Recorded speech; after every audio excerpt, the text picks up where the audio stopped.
प्रणाम सभी को। आइए आज हम कक्षा सप्तमी के पाठ 1 हम पंछी उन्मुक्त गगन के कविता का वाचन करेंगे। इस कविता के कवि हैं शिव मंगल सिंह सुमन।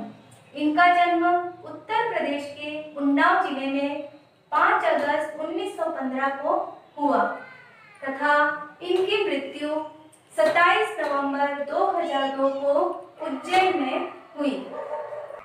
आइए अब हम कविता का वाचन करते हैं। कविता का नाम है हम पंछी उन्मुक्त गगन के और इसके कवि है शिव मंगल सिंह सुमन। हम पंछी उन्मुक्त गगन के पिंजर बंद न गा पाएंगे, कनक तीलियों से टकराकर पुलकित पंख टूट जाएंगे। हम बहता जल पीने वाले मर जाएंगे भूखे प्यासे, कहीं भली है कटुक निबोरी कनक कटोरी की मैदा से। स्वर्ण श्रृंखला के बंधन में अपनी गति उड़ान सब भूले, बस सपनों में देख रहे हैं तरु की फुनगी पर के झूले।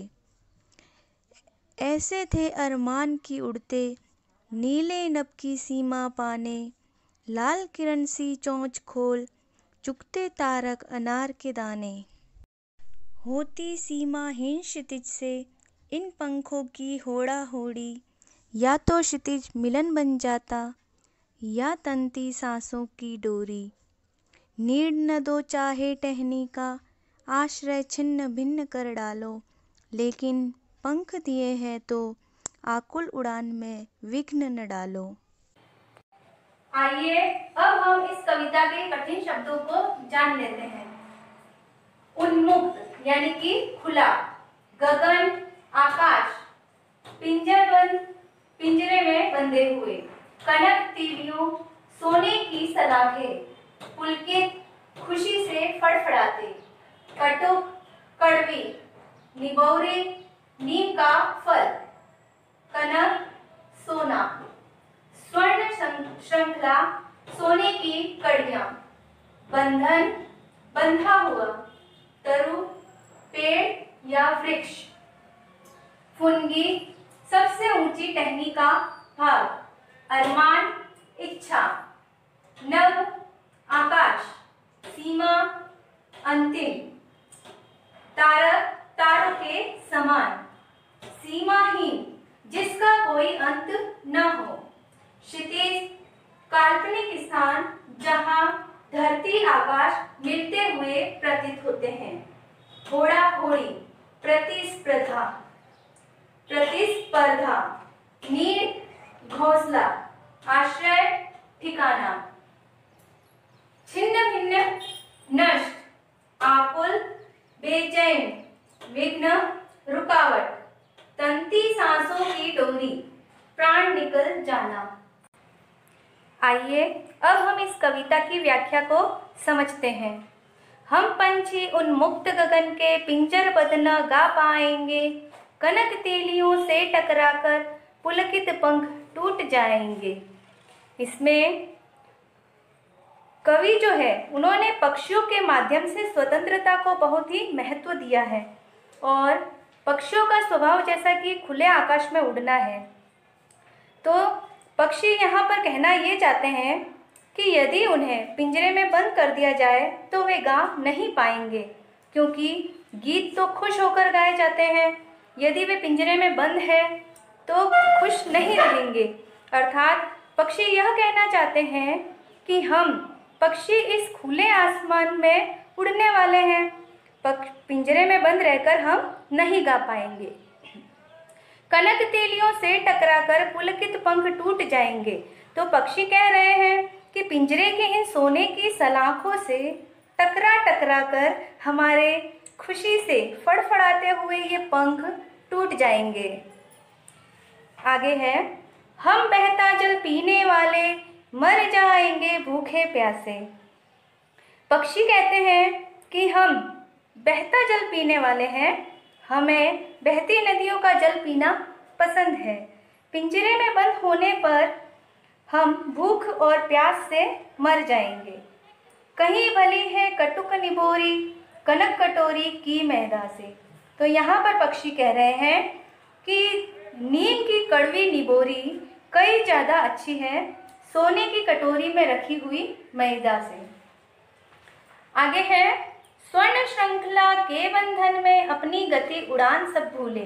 तो इन पंक्तियों में पक्षियों का दर्द बताया गया है कि पक्षी कहते हैं कि हम पिंजरे में बंद रहते रहते अपनी गति और उड़ने की जो अलग अलग कलाएं हैं वे भूल चुके हैं। बस सपनों में देख रहे हैं तरु की फुनगी पर के झूले। वे कह रहे हैं कि पहले हम पेड़ों की सबसे ऊंची टहनी पर बैठकर झूला झूलते थे, वह तो अब सपनों में ही देख सकते हैं। ऐसे थे अरमान की उड़ते नीले नभ की सीमा पाने, लाल किरण सी चोंच खोल चुगते तारक अनार के दाने। तो पक्षी कह रहे हैं कि हमारी इस नीले आकाश में अंतिम छोर तक उड़ने की इच्छा थी, अर्थात आसमान की सभी सीमाओं को पार करने के बहुत ही अरमान थे। लाल किरण सी चोंच खोल, जो किरण जैसी लाल चोंच है उसे खोलकर चुगते तारक अनार के दाने, तारों को अनार के दाने समझकर चुगना चाहते हैं। होती सीमाहीन क्षितिज से इन पंखों की होड़ा होड़ी, या तो क्षितिज मिलन बन जाता या तंती सांसों की डोरी। तो इसमें पंछी यही कहते हैं कि यदि हम आजाद होते तो उड़ते उड़ते आकाश की अंतहीन, जहाँ जो समाप्त ही नहीं होती है वहाँ तक अंतहीन सीमा तक पहुँचने के लिए अपने पंखों से प्रतिस्पर्धा करते। या तो क्षितिज मिलन बन जाता या तंती सांसों की डोरी।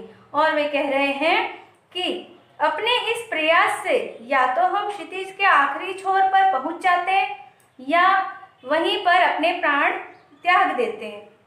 नीड़ न तो चाहे टहनी का आश्रय छिन्न भिन्न कर डालो, लेकिन पंख दिए हैं तो आकुल उड़ान में विघ्न न डालो।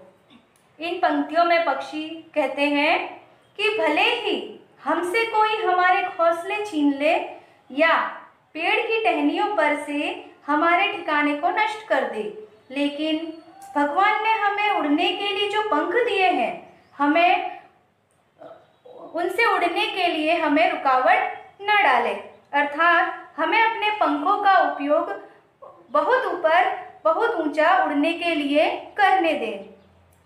तो इस कविता में कवि शिवमंगल सिंह सुमन पक्षियों के माध्यम से यही समझाना चाहते हैं कि पक्षियों को स्वतंत्र रहना पसंद है। स्वतंत्र रहना तो मनुष्य को भी पसंद है, हमें भी पसंद है, आपको भी पसंद है। उन्हें कैद करके उनकी इच्छाओं को न मारा जाए, उनकी आज़ादी उनसे न छीनी जाए और उन्हें स्वतंत्र रूप से इस अंतहीन आकाश में उड़ने दिया जाए। इस कविता के शब्दार्थ अपनी कक्षा कार्य की कॉपी में लिखें। आप सभी इस कविता को कंठस्थ करें। धन्यवाद।